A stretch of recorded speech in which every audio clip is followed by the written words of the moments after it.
আসসালামু আলাইকুম। জানিয়ে দিব এই মাত্র পাওয়া সংবাদ। প্রথমেই বলে দিচ্ছি সংবাদ শিরোনাম, এরপর বলবো বিস্তারিত।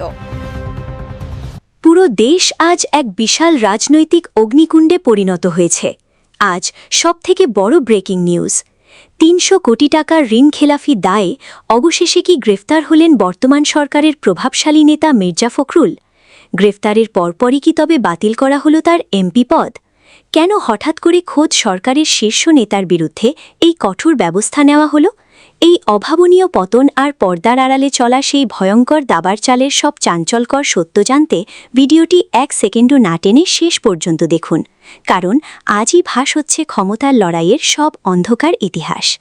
আরও জানাবো, নোয়াখালীতে ১১ দলীয় জোটের বিক্ষোভ, জুলাই সনদ বাস্তবায়ন ও গণভোটের রায় মানার দাবিতে রাস্তায় নামল নেতাকর্মীরা। এতক্ষণ শুনছিলেন শিরোনাম, এখন বলবো বিস্তারিত। তাই ভিডিওটিতে একটি লাইক দিয়ে চ্যানেলটা সাবস্ক্রাইব করে সম্পূর্ণ ভিডিওটা মনোযোগ দিয়ে দেখতে থাকুন। পুরো দেশ আজ এক অভাবনীয় রাজনৈতিক ভূমিকম্প আর সব সমীকরণ ওলটপালট করে দেওয়া ঐতিহাসিক ঘটনার সাক্ষী হয়ে থাকল। আজ সবথেকে বড় ব্রেকিং নিউজ আমাদের হাতে এসেছে। ৩০০ কোটি টাকা ঋণ খেলাফির গুরুতর অভিযোগে অবশেষে প্রশাসনের জালে ধরা পড়েছেন বর্তমান সরকারের অন্যতম শীর্ষ নেতা মির্জা ফখরুল ইসলাম আলমগীর। রাজনৈতিক ও প্রশাসনিক অন্দরমহল থেকে পাওয়া অত্যন্ত চাঞ্চল্যকর তথ্য উমরাই দীর্ঘদিনের আর্থিক অনিয়ম এবং ব্যাংক ঋণের টাকা পরিশোধ না করার দায়ে তার বিরুদ্ধে এই কঠোর ব্যবস্থা নেওয়া হয়েছে। কিন্তু সবথেকে বড় ধামাকা আর শিওরে ওঠার মতো খবর হল, গ্রেফতারের পরপরই তার সংসদ সদস্য পদ বাতিল করার প্রক্রিয়া শুরু হয়েছে, যা পুরো দেশের শাসন ব্যবস্থায় এক বিশাল কম্পন সৃষ্টি করেছে। হঠাৎ করে ক্ষমতার মসনদে থাকা এই শীর্ষ নেতার পতন এবং এমপি পদ হারানোর খবর পুরো দক্ষিণ এশিয়ায় এক বিশাল তোলপাড় সৃষ্টি করেছে। এই রহস্যময় পট পরিবর্তন আর মির্জা ফখরুলের গ্রেফতারের নেপথ্যে আসলে কোন ভয়ঙ্কর ও রোমহর্ষক সত্য লুকিয়ে আছে, আজ তার সব গোপন তথ্য আপনাদের সামনে সরাসরি উন্মোচন করব। পরিস্থিতির ভয়াবহতা বুঝতে ১ সেকেন্ডও না টেনে পুরো ভিডিওটি শেষ পর্যন্ত দেখুন, কারণ আজকের এই প্রতিবেদন দেশের রাজনীতি আর আগামীর ক্ষমতা দখল নিয়ে সবথেকে বড় বিস্ফোরণ হতে যাচ্ছে। গোয়েন্দা সংস্থা এবং ব্যাংকিং খাতের নীতি নির্ধারণী মহল থেকে পাওয়া অত্যন্ত শিউরে ওঠার মতো তথ্য অনুযায়ী মির্জা ফখরুলের বিরুদ্ধে আনা এই ৩০০ কোটি টাকার ঋণখেলাফির অভিযোগের পেছনে রয়েছে পাহাড়সম নথিপত্র এবং প্রমাণের স্তূপ।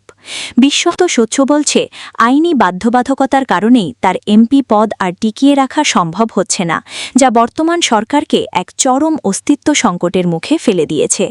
এই হঠাৎ ঘটে যাওয়া ঘটনাপ্রবাহ প্রমাণ করছে যে বাংলাদেশের রাজনীতি এখন আর কেবল রাজপথের আন্দোলনে সীমাবদ্ধ নেই, এটি এখন সরাসরি এক আইনি মহাযুদ্ধের রূপ নিয়েছে, যা সাধারণ মানুষের কল্পনাকেও ছাড়িয়ে গেছে।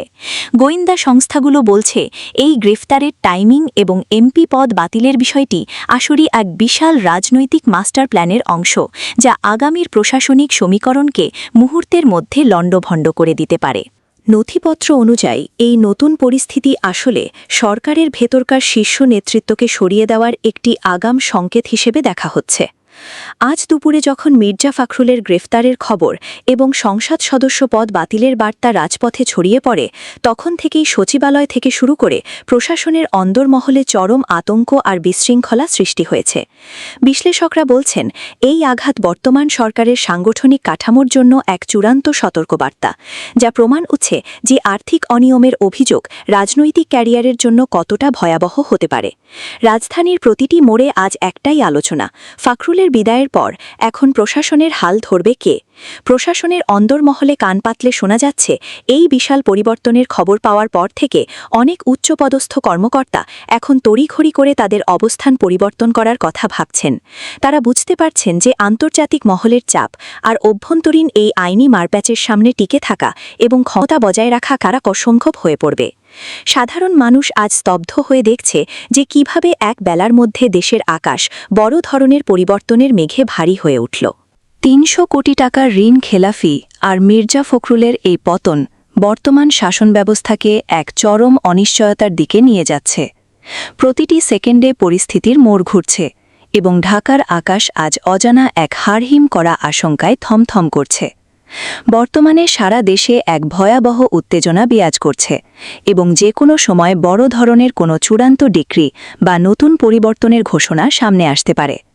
আজকের এই বিশেষ প্রতিবেদনে আমরা মির্জা ফখরুলের গ্রেফতার এবং এমপি পদ বাতিলের নেপথ্যে সব অন্ধকার সত্য আপনাদের সামনে তুলে ধরলাম। আপনারা কি মনে করেন, এই আইনি পদক্ষেপ কি দেশের রাজনীতির মোড় চিরতরে ঘুরিয়ে দেবে? আপনাদের মূল্যবান মতামত নিচের কমেন্ট বক্সে অবশ্যই লিখুন। ব্রেকিং নিউজের প্রতিটি আপডেট সবার আগে পেতে ভিডিওটি এখনই শেয়ার করুন এবং আমাদের সাথেই থাকুন। নোয়াখালীতে জুলাই সনদ ও গণভোটের রায় বাস্তবায়নের দাবিতে বিক্ষোভ মিছিল করেছে 11 দলীয় জোটের নেতাকর্মীরা। দেশজুড়ে ঘোষিত কর্মসূচির অংশ হিসেবে এই বিক্ষোভ অনুষ্ঠিত হয়, যেখানে অংশ নেন বিভিন্ন রাজনৈতিক দলের নেতাকর্মী ও সমর্থকরা। জানা গেছে, জামাত নেতৃত্বাধীন এই জোট সম্প্রতি সারা দেশে ধারাবাহিক কর্মসূচি ঘোষণা করেছে, যার মূল লক্ষ্য হচ্ছে গণভোটে জনগণের দেওয়া রায় বাস্তবায়ন এবং জুনে সনদী ভিত্তিতে রাষ্ট্রীয় সংস্কার কার্যকর করা। বিক্ষোভ মিছিলটি নোয়াখালীর গুরুত্বপূর্ণ সড়কগুলো প্রদক্ষিণ করে। এ সময় অংশগ্রহণকারীরা বিভিন্ন স্লোগান দেন, যেমন জুলাই সনদ বাস্তবায়ন কর, গণভোটের রায় মানতে হবে ইত্যাদি। তারা অভিযোগ করেন, গণভোটে জনগণ স্পষ্টভাবে তাদের মতামত দেওয়ার পরও তা বাস্তবায়নে বিলম্ব হচ্ছে, যা গণতান্ত্রিক প্রক্রিয়ার প্রতি অসম্মান। উল্লেখ্য, 2026 সালের 12 ফেব্রুয়ারি অনুষ্ঠিত গণভোটে প্রায় 68% ভোটার জুলাই সনদের পক্ষে মত দেন, যা রাজনৈতিকভাবে একটি শক্তিশালী ম্যান্ডেট হিসেবে বিবেচিত হয়। বিক্ষোভ সমাবেশে বক্তারা বলেন, জুলাই আন্দোলনের মাধ্যমে যে পরিবর্তনের প্রত্যাশা তৈরি হয়েছিল তা এখনও পুরোপুরি বাস্তবায়িত হয়নি। তারা দাবি করেন, জনগণের এই প্রত্যাশা পূরণে সরকারকে দ্রুত কার্যকর পদক্ষেপ নিতে হবে। একই সঙ্গে দ্রব্যমূল্যের ঊর্ধ্বগতি, আইনশৃঙ্খলা পরিস্থিতি ও দুর্নীতির বিষয়েও তারা উদ্বেগ প্রকাশ করেন এবং এসব সমস্যার সমাধানের জন্য সরকারকে চাপ প্রয়োগের অংশ হিসেবেই এই আন্দোলন চালিয়ে যাওয়ার ঘোষণা দেন। জোটের নেতারা আরও জানান, শুধু রাজধানী নয়, বিভাগীয় শহর থেকে শুরু করে জেলা পর্যায়েও ধারাবাহিকভাবে বিক্ষোভ কর্মসূচি চালানো হচ্ছে। এর মাধ্যমে তারা জনমত তৈরি করতে চান এবং সরকারের ওপর চাপ বাড়াতে চান, যাতে দ্রুত জুলাই সনদের বাস্তবায়ন নিশ্চিত হয়। এর আগে রাজধানী ঢাকাসহ বিভিন্ন স্থানে একই দাবিতে বিক্ষোভ সমাবেশ ও মিছিল করেছে 11 দলীয় জোট। বক্তারা হুঁশিয়ারি দিয়ে বলেন, যদি দ্রুত গণভোটের রায় বাস্তবায়ন না করা হয় তাহলে আরও কঠোর কর্মসূচি ঘোষণা করা হবে।